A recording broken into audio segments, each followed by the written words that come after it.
for anyone who wants to start a business in New Zealand, I think keep it small, point number one. Don't blow it up too quickly. Okay. It's not sustainable.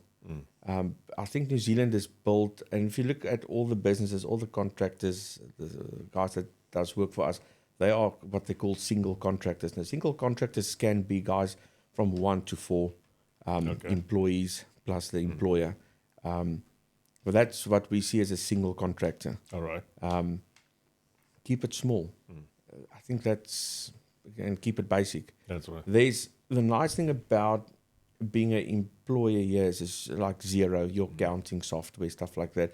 It makes it fairly easy. So your administrative side is not that bad. Your accounting software does a lot of stuff for you, so that takes a lot of load off the employer. So you don't need to keep a bookkeeper in the office to do that every day. No. Because that was the thing in South Africa. Everybody had a bookkeeper sitting in the office, earning a salary, and only doing the books. Yep. So, and I think you probably use Pastel as well, the accounting software. Back in the day, yeah. So that's way more complicated than Xero, for instance. Also, the operational software. There's heaps of stuff like Fergus, Jobber, Simpro, all of that type of stuff that you can use that as scheduling for your technicians, and you can invoice directly out of that. So they've made it easy. All right. And that's awesome.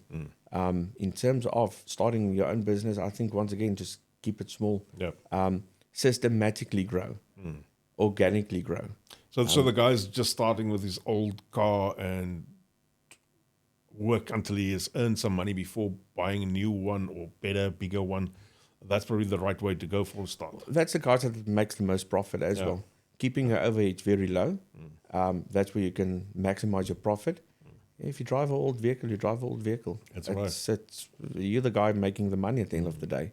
And the client's not worried really about what you drive. No. So totally different than South Africa. No, I think the perception changed a bit.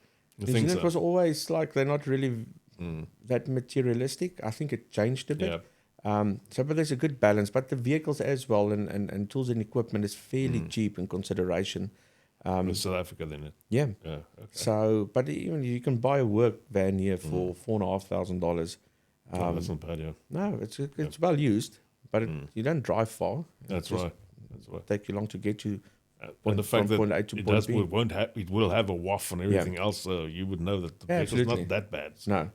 So I think keep your overheads low. That's, and that's why I say keep it small. Yep. If you keep it small, you maximize your profit. All right. I think the single contractors at the end of the day probably makes more money than the bigger guys. Yeah, it is, eh? Yeah. And they can also go and sleep tonight without worrying what the guys have stuffed up. Yeah. And with the weather that's pretty temperamental, take the cyclones 3 years ago. I think it was 3 years ago, Gabriella. Yeah.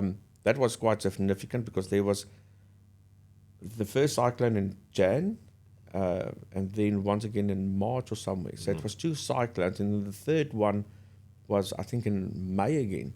Okay. And if you have employees, that's bad. Yeah. Because you can't keep them busy. They can't work it, you have to pay. Yep.